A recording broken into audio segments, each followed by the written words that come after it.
des enquêtes sur lesquelles, par définition, on a peu d'images et sur lesquelles toutes les images sont suspectes. Et pendant que nous préparions cette émission, Bruno Etienne, vous nous avez même révélé quelque chose qui, moi, alors, m'a complètement stupéfait, c'est qu'il y a une photo qu'on a, Dieu sait si on l'a vue il y a quelques années dans toute la presse française, et elle a servi d'illustration à de nombreux sujets télévisés, c'était la photo de Jamel Zitouni, qui était un des chefs du GIA, qui a été tué par la police algérienne. On l'a vu partout, hein. On l'a vu ici dans le Figaro, et on l'a vu vraiment à la une de l'Express, on l'a vu dans tous les journaux. Et alors ce que vous nous avez révélé, c'est qu'en fait ce n'est pas Jamel Zitouni, c'est une fausse photo de Jamel Zitouni. Alors ce qui est plus intéressant, et ça pose un problème du devoir éthique des journalistes, c'est qu'un certain nombre de journalistes sont alimentés par les services très opérants algériens, parfois d'ailleurs avec l'aide de M. Jean-Charles Marchiani, vous le savez, puisque c'est lui qui a négocié le détournement du Boeing et que vous nous l'avez livré comme dans une république. Oui, mais il n'y a pas d'autres sources. Ah non, pardon. D'abord, il y a des cassettes qui circulent dans d'autres milieux, par exemple sur la répression en Algérie. Attendez, je voudrais comprendre. Comment pouvez-vous être sûr, vous, que ce n'est pas la photo de Jamel Zitouni? Attendez, deux choses. D'abord, parce que nous savons comment cette photo est parvenue en France, parce que certains journalistes ont mangé le morceau. Il y a une autre photo que j'ai donnée où on voit... Ils ont mangé le morceau, c'est-à-dire ils ont dit quoi? Ils ont dit, c'est pas Zitouni. Oui. Ce n'est pas Zitouni. Quels journalistes? Des journalistes français? Oui.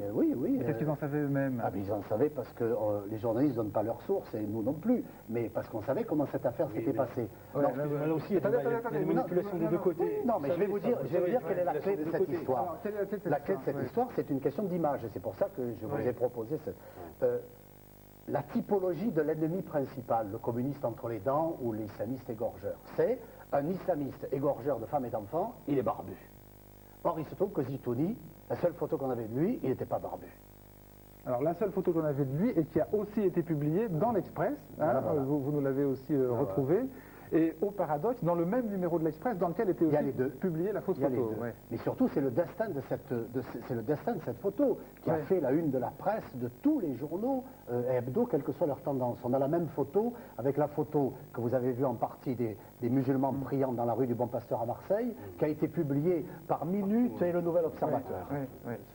Non, mais vous nous affirmez aujourd'hui que ce n'est pas la photo. Non, mais moi je peux vous donner, je ne vais pas ici mouiller des journalistes qui peuvent le faire.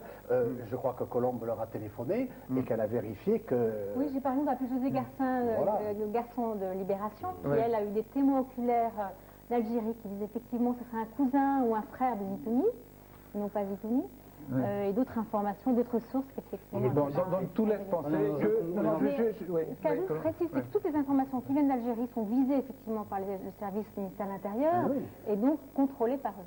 Mais on est dans une situation de conflit armé très violent, et le problème c'est que quelles que soient les personnes qui s'intéressent à ce conflit-là, on est forcément obligé de manipulation. Oui, le problème, c'est qu'il y a quand même un rapport, j'ai un peu attaqué les journalistes tout à l'heure, je vais les défendre, il y a un rapport des journalistes, comment ils s'appellent, Reporters sans frontières, qui viennent de paraître, et qui montrent dans quelles conditions, bien sûr qu'il y a l'arroseur arrosé, le manipulateur manipulé, on est d'accord, mais quand un journal comme La Nation et cette merveilleuse Madame Rosalie est interdit depuis des mois... Attendez, la merveilleuse Madame Rosalie, pardonnez-moi, c'est... La patronne d'un des rares journaux algériens qui fait du travail de terrain. Ce journal est interdit depuis des mois et je n'entends pas un certain nombre de gens qui viennent fréquemment sur les médias en France protester contre cette affaire-là.